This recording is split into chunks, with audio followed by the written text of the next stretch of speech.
reminder, OTBAM is live in association with Gillette. Good morning, start with Gillette, giving you the confidence to tackle the day ahead. Now, we want to talk about the Women's National League, which started over the weekend, and we're starting with one of the goals of the weekend. This goal made it 3-3 in the last few minutes of the game between Cork City and, sorry, I missed who we scored against, but we've got Becky Casson with us. Becky, Galway. Becky, good morning to you. How are you? Morning, how are things? Yeah, good. So you moved from Wexford Youth to Cork and scored a screamer at the weekend.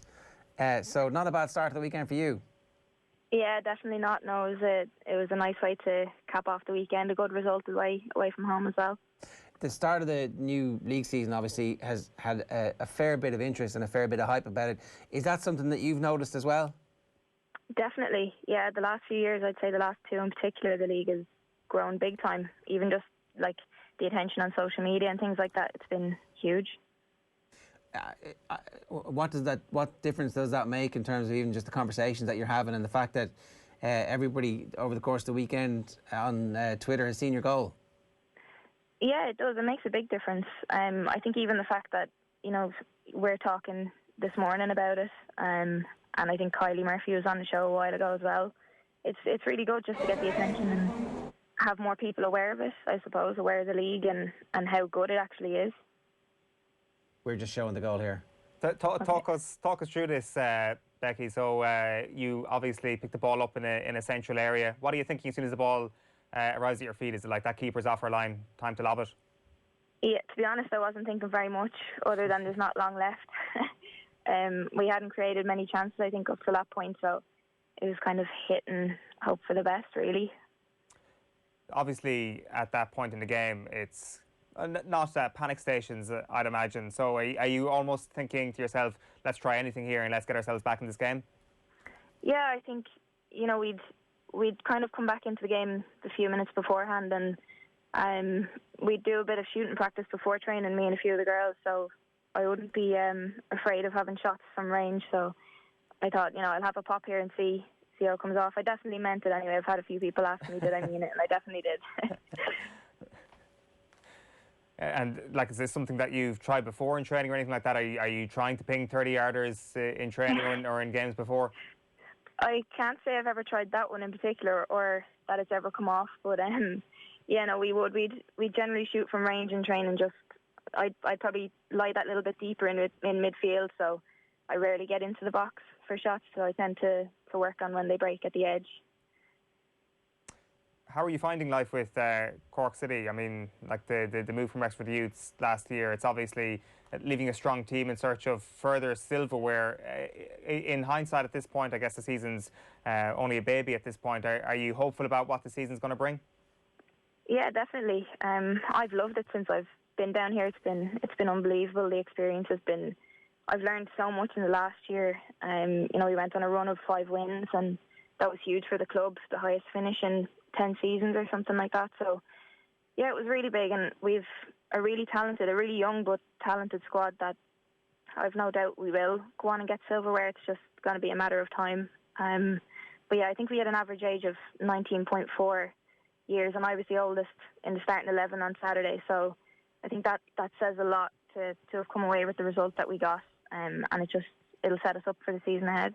I saw this game doing the rounds on social media during the rugby on Saturday. Has it gone completely wild? Have people been in touch about it?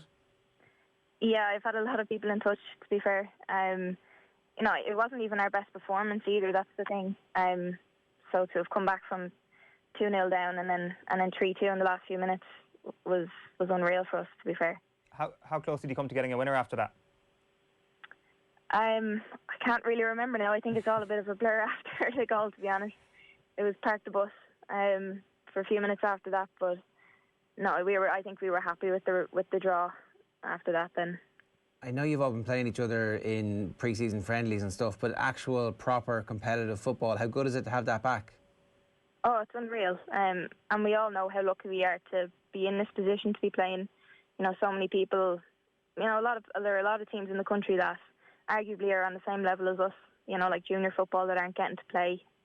So we understand the position that we're in to be playing week in, week out. It's really nice.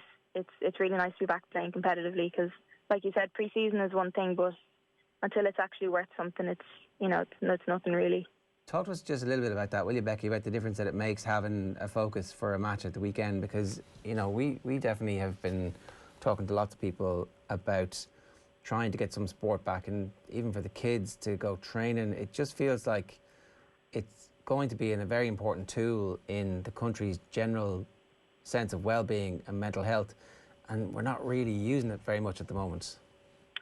Yeah, definitely. But even personally, I can't imagine not having football at the moment, because I've had it every year of my life since I was 11 or 12, and it's probably the same for most other people that play sports. So I can't imagine the effect that it's having on some people. It's definitely not being looked at, I think, in the way that it should be, in how important it is for everybody's mental health. But hopefully soon enough we'll get some sports back, and especially for kids in schools, to be able to play sports afterwards and have that release. It's just something to focus on, something to take your mind off the way things are at the moment. And then I presume in terms of the protocols, it's actually quite difficult to have the normal amount of crack that you normally have playing, but that under the circumstances it's absolutely better than nothing. Definitely, yeah, just getting to see, your friends. We're in 4 days a week, 3 days a week training and a match on the weekend. Just to get to have those social interactions is huge. And obviously we're, social distance on the bus. It wasn't quite the same on the way to the game, but just being there, being in that environment makes a huge difference. Well, listen, Becky, a class goal. Congratulations on it, and great to see the league up and running this weekend. Thanks a million for joining us. Thanks for having me.